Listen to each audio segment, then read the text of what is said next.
Welcome to today's Masterclass, How to Lead Successfully During a Crisis.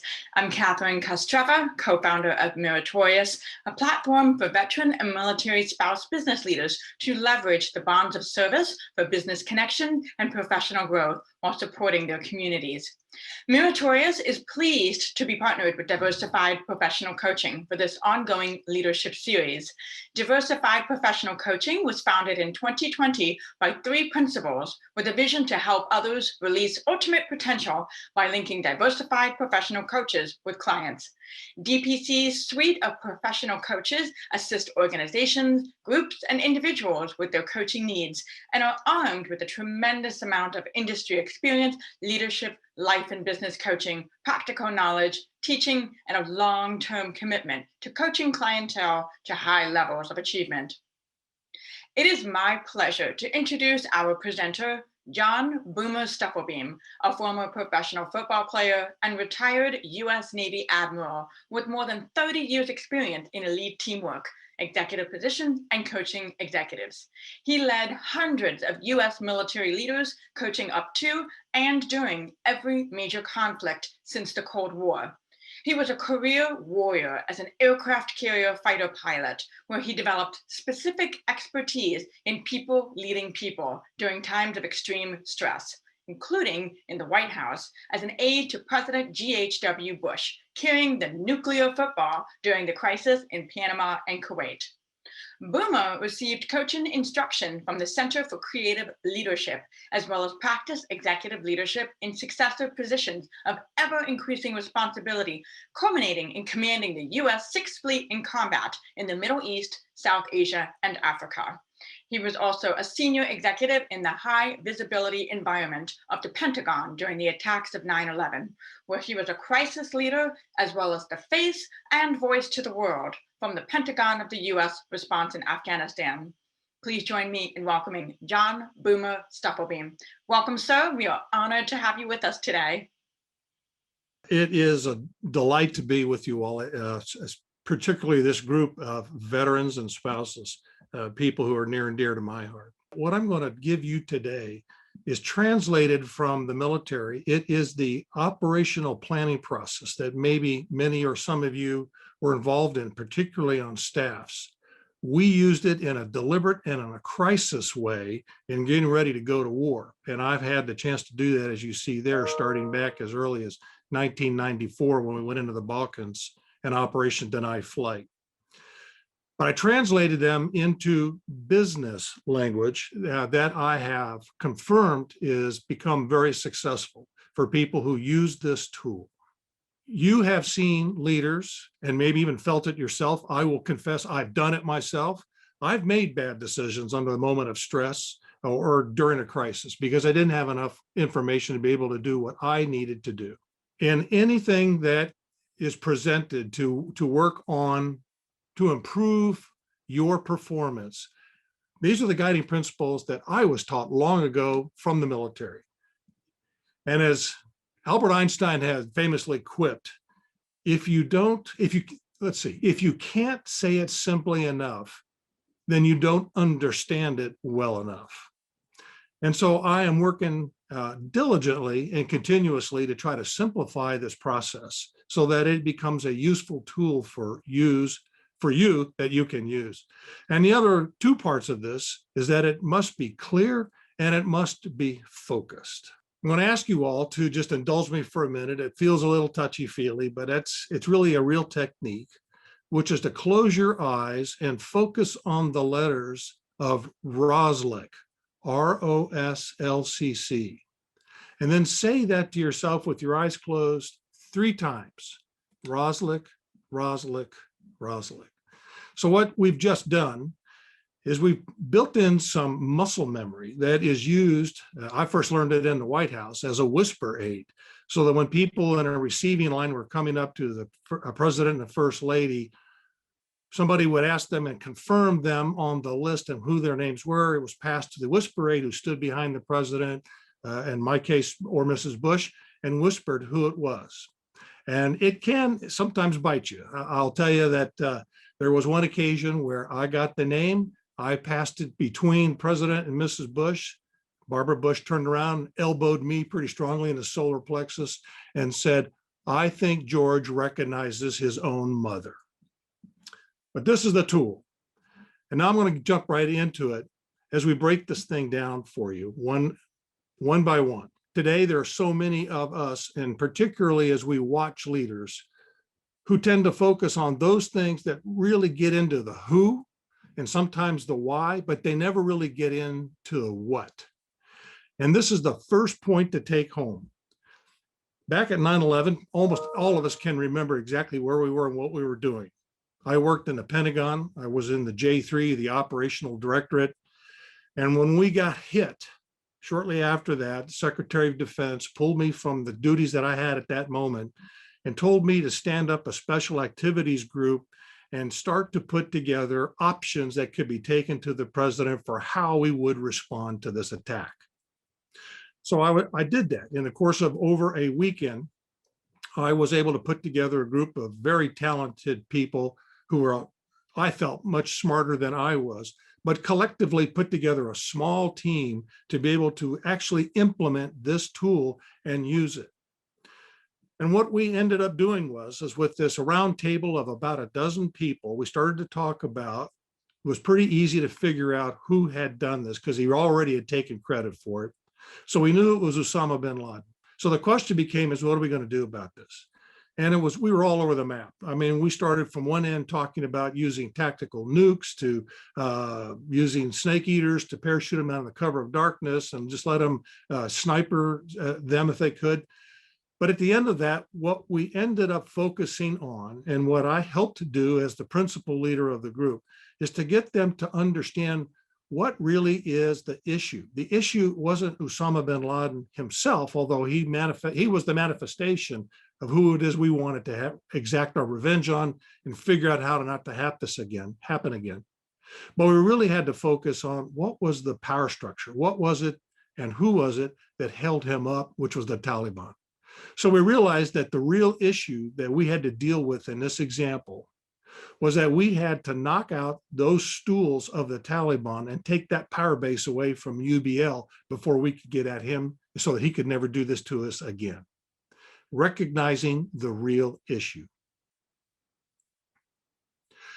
The next thing to do in ROSLCC is to determine what should be the desired outcome.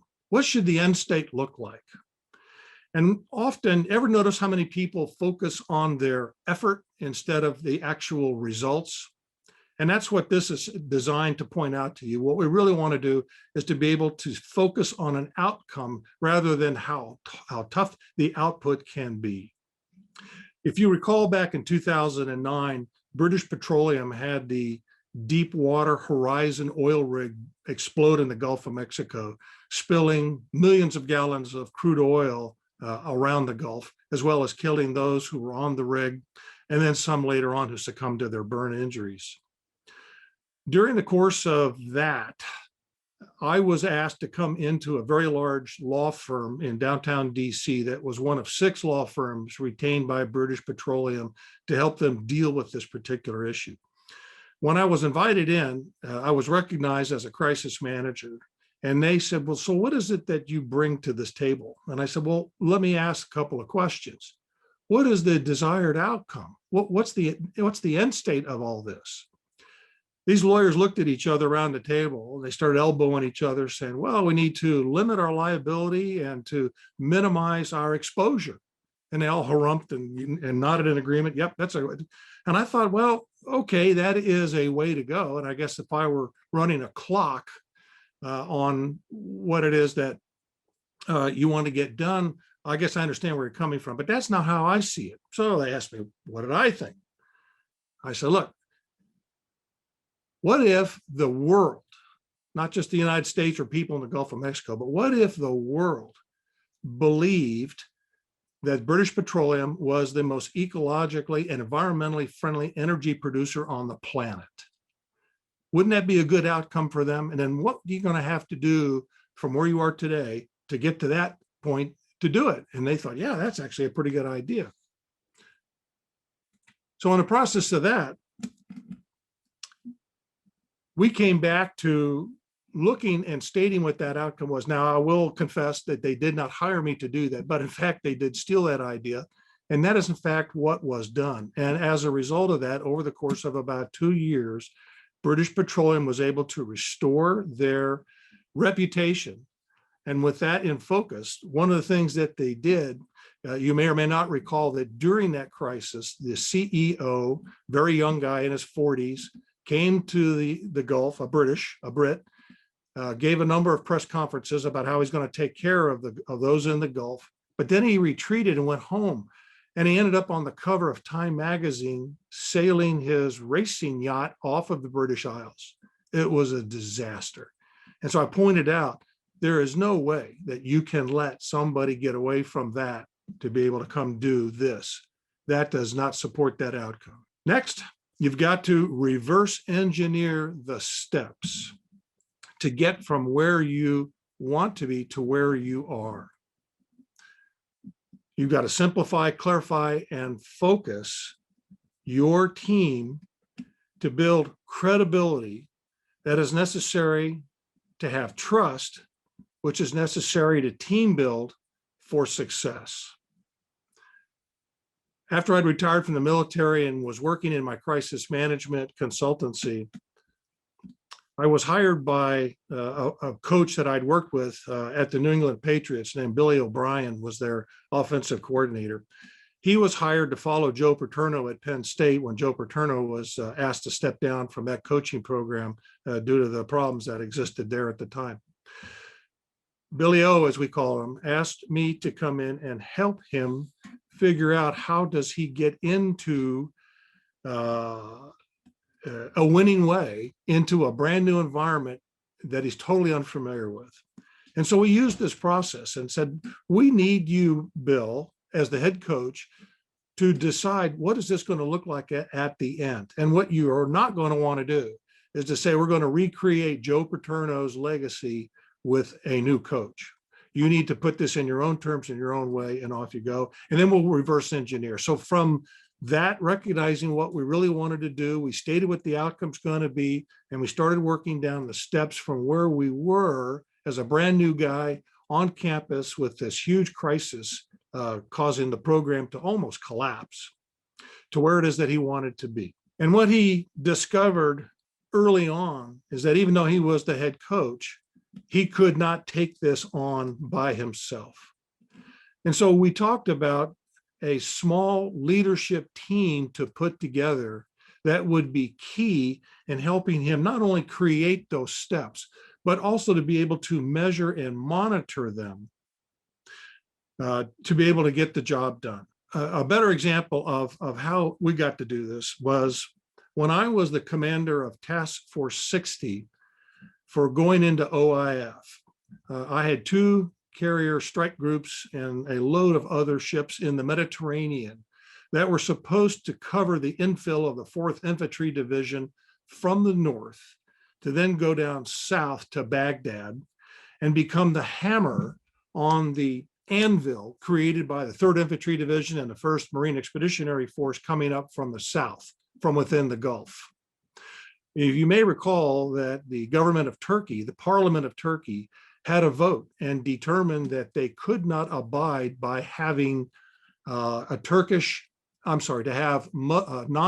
troops coming overland through a Muslim country to deal with other Muslims. So they gave us overflight rights, but would not allow the 4th Infantry Division to disembark and then motor down into Iraq from there.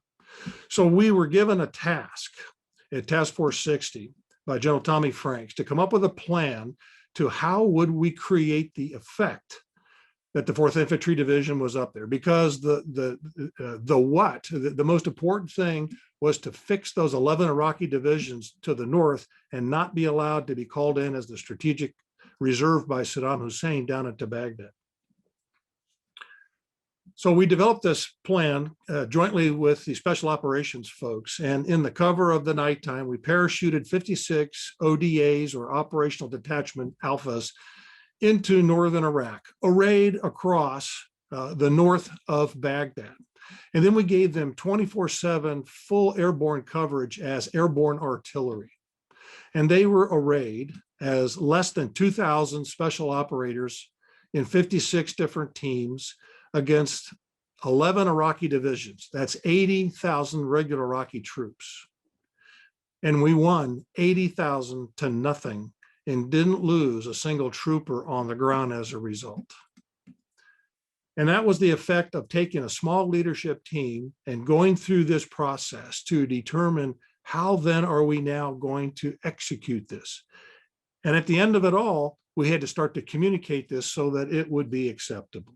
Once you've got the leadership team in place and you're working through the steps to get from where you are to where you want to be, now becomes an equally important task of communicating effectively.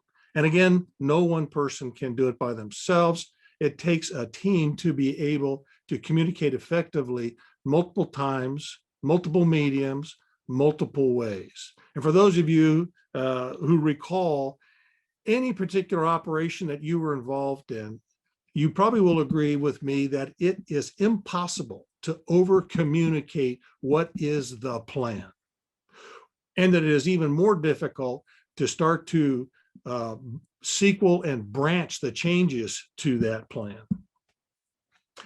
One of the things that I had learned as a young trainee early in my career was about what is the effect of a Napoleon's corporal. And if you haven't heard this, if you have heard the story, I'll only take a short time to bore you with it. But back in the days when Napoleon Bonaparte was a general on the battlefield, and he was issuing his orders from within his tent to riders on horses out to the generals in other parts of the field to tell them how to bring their forces to bear against the enemy. But things weren't going the way he wanted them to go. And he recognized that he was not being effective in how he was communicating. And he said, I need to make this simple enough. I need to make it clear enough. And I need to make it focused enough so that even the youngest or most junior trooper would understand what needs to be done. Which then again takes us close to, well, if you can make it as simple as that, maybe a general might get it as well. So what he did was he had a corporal who was assigned to him as a personal valet, shined his boots, saddled his horse, fed his horse, took care, make sure he got his meals, all the things that this valet was expected to do. So he wrote a letter, an order, handed it to his corporal and said, tell me what this says. And the story goes that the corporal started to read it back to him. Napoleon stopped him short and said, no, don't read it to me. Tell me what it says. So the corporal scrunched up his face, apparently thought about it and started to play it back as how he understood it. General Napoleon Bonaparte said, nope, that's wrong. Tears it up, gives him a second one. Same thing happens, does a third one. The young man gave him the answer he wanted to hear. Okay, you get this. Now, replicate this and send it out to the generals. And that became his most effective way to communicate from that point and on. You and I have lived similarly in that kind of environment with senior enlisted advisors who advise the commander on many things, but including feedback on the effectiveness of communication. It works whether it's in the field, it works whether you're still on active duty, it works in business, it even works in our families. So what you got to do at this point is once you have started to communicate, you need to find a feedback mechanism that allows you to understand how well do people get what it is that you're trying to communicate. You need that feedback loop. And this gets to an interesting point that it took me a long time to understand, but now that I get it, I also teach it. And that is understanding a psychology of communication.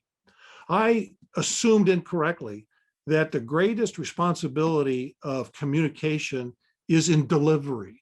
How do we speak? How do we write? How do we do body language? That these are the ways that we will be able to effectively communicate. Turns out that's not true. Psychologists have studied this long enough and hard enough and have convinced me that it's really in the ears and the brain of the receiver. And only when we create an environment that allows feedback will allow these individuals to ask questions.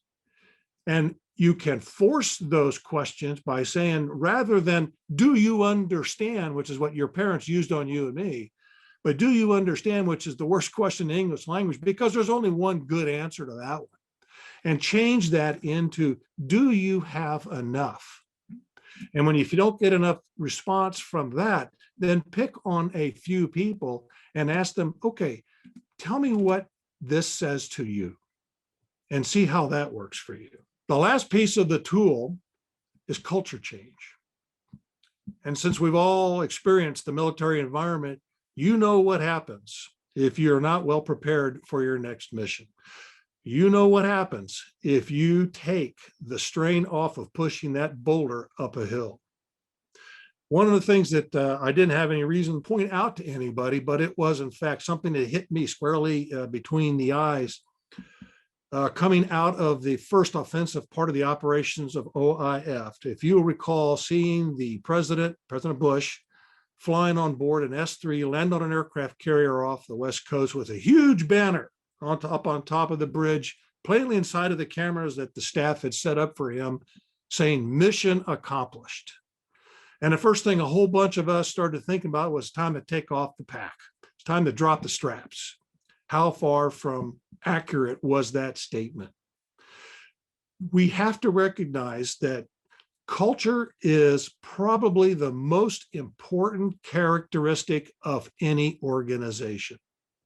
And as experts like Peter Drucker and Harvard Business Review have studied and shown, culture eats strategy for breakfast. To develop culture, you have to do things repetitively enough to get beyond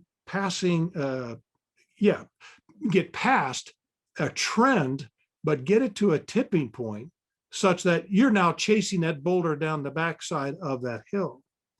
Then you can start to relax that the culture has changed in your organization. But here's a reality that has faced a lot of business owners. I can get my people exactly where I want them in relatively short order. But then I focus back on the business instead of focusing on the culture. And when I do that, what happens? Well, people leave, other people come in, and they are not at the same level. They are not preparing for their next mission. So the caveat and the leadership team monitoring those steps and communicating where we are now. And I'll put it this way, since I'm a football guy, it is impossible to score a touchdown unless you know where the goal line is. You need to know where you are on the field so that you can select the right place to get from here to there. You cannot stop too soon. I'll just summarize it. Once again, ROSLCC, 3 times in my head, helps me remember this. ROSLCC, recognizing what is the real issue and getting past those symptoms and things that are not really the what. Articulating what is the expected or desired outcome. Remember, we can never take it back. We can never roll back the clock and say, well, I want it to go back to the way it was. Never going to happen. It's always going to change and be different to some degree. But we can articulate what that expected outcome is, and then it becomes the goal for everybody to get on board to help attain. Create that action plan of steps to get from where you are to where you want to be. And we have to recall and remember that our words and our actions have to match. Because without that, we don't have credibility, we don't have trust, we are not effective building a team, and we won't guarantee success.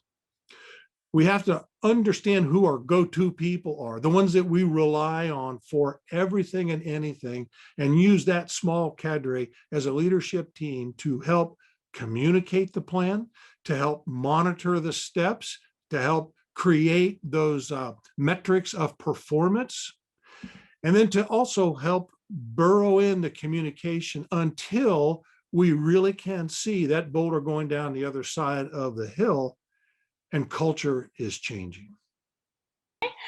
So we don't have any questions in the chat, but we've had a lot of nodding heads.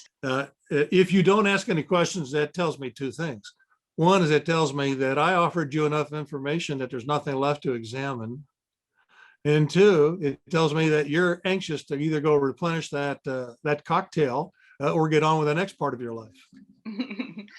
We do have one question that popped up, and they ask, first they said, great presentation, and are you at liberty to share a business example of ROSLCC that worked on a smaller scale than BP?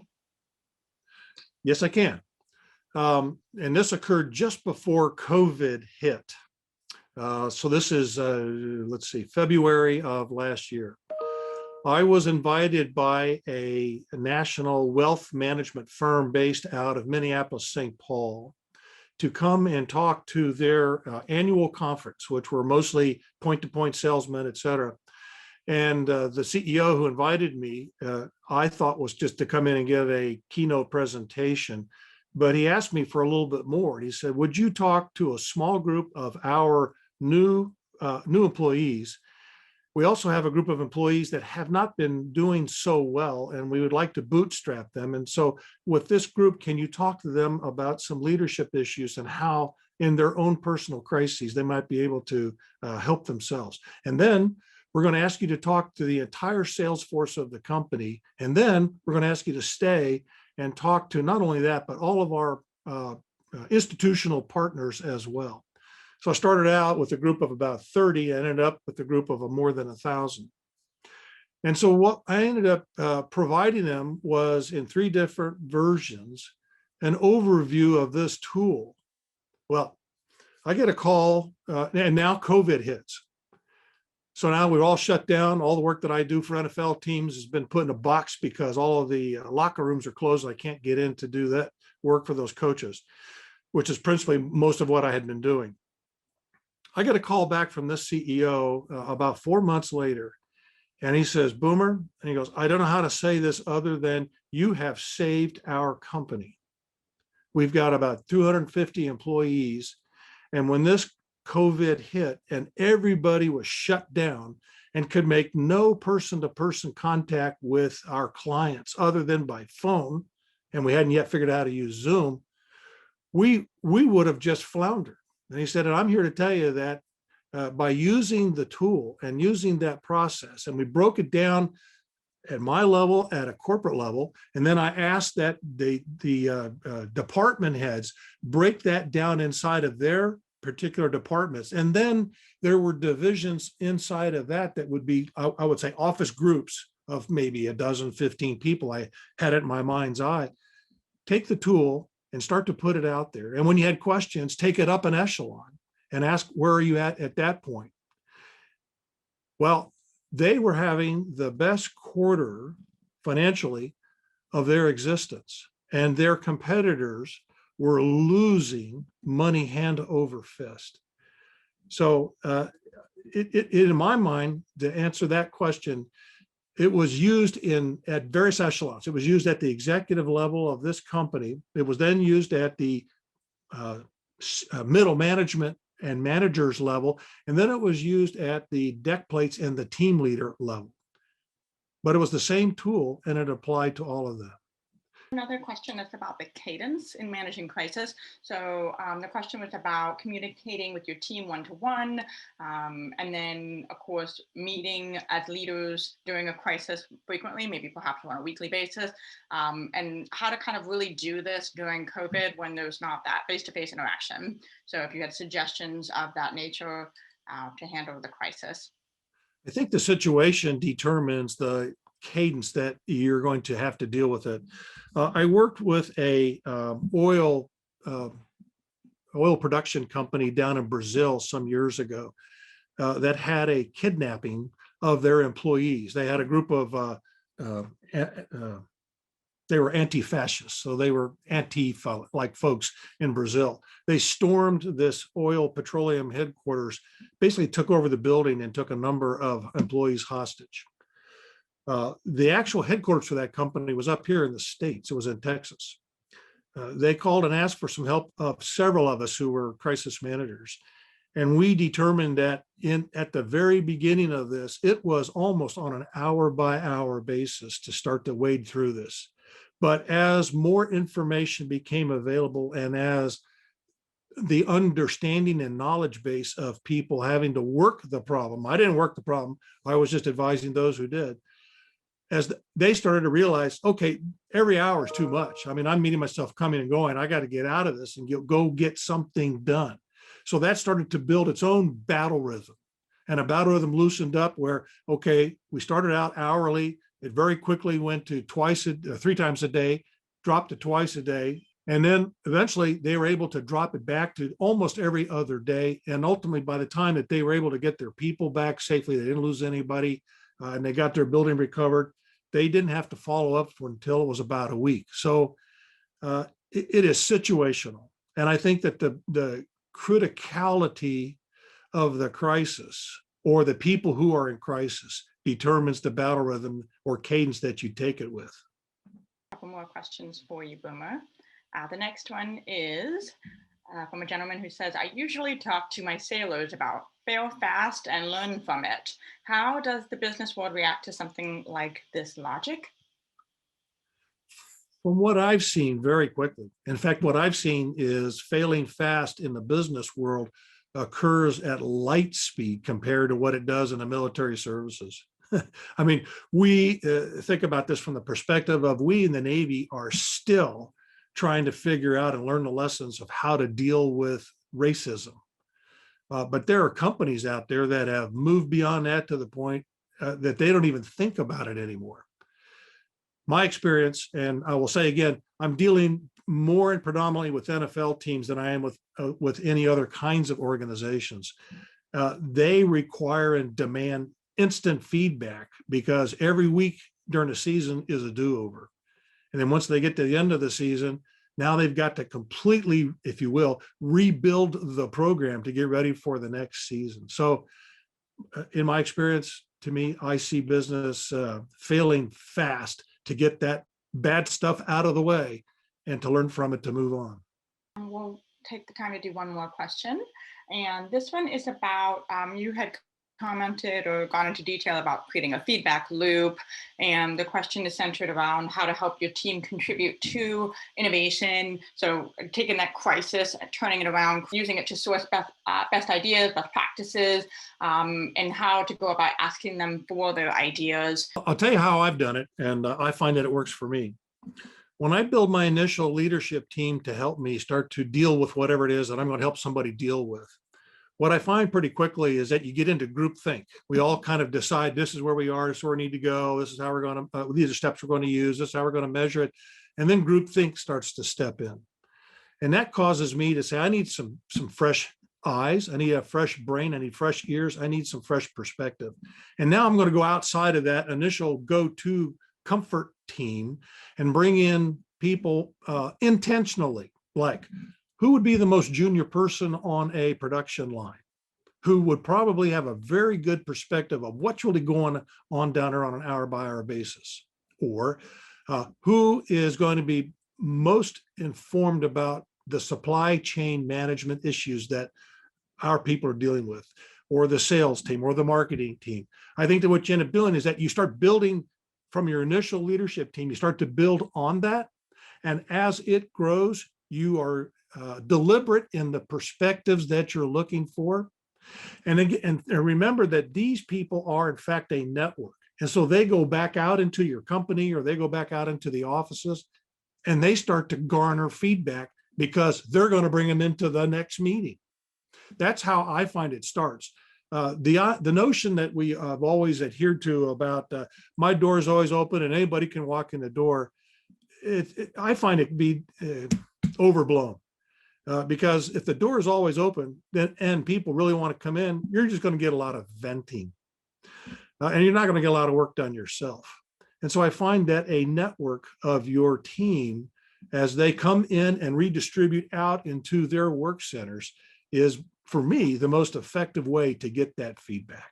Thank you so much, Boomer. I actually was reading an article myself yesterday, and it was talking about candor as it relates to workplace performance, which I thought was really interesting. And it found that the teams that scored the lowest on candor saw the poorest, this was talking about banking, financial returns among those banks during the global economic crisis. In contrast, groups that communicated candidly about risky securities, lending practices, et cetera, were able to preserve the shareholder value. Observable candor was a behavior that was an indicator of high-performing teams. Do you have any final thoughts on that, Burma? Well, I do agree with that. And I think that the principal leader, whether it's of a small firm or even an office, has a responsibility to allow him or herself to be vulnerable in front of others. And when we provide that example of being vulnerable, and here's one example. I don't know what to do. I don't really know where to start. Who's got some good ideas? And you start letting that go around, and then you come back and say, geez, I really don't understand that one. Can you give me a little bit more here? And that particularly one might be pointed at somebody who's got what you think is a really bad idea. But it also allows them to see not only your vulnerability, but your willingness to take input. And if they sense that you are willing to take input, candor follows. With the one caveat, and I think we've all seen this in our military experience, you don't ever want to shoot the messenger, right? We will always criticize in private and praise in public if we do it right. So we never shoot them. We just say, I think I see where you're coming from, but I see it a little bit differently, and then you can move on. Thank you, Boomer, for joining us today and presenting on ROSLCC and sharing your vast leadership expertise and extraordinary life you have led, and really great to see you embrace service after service. And so thank you also to our audience for joining us today, and we hope to see you at our next masterclass.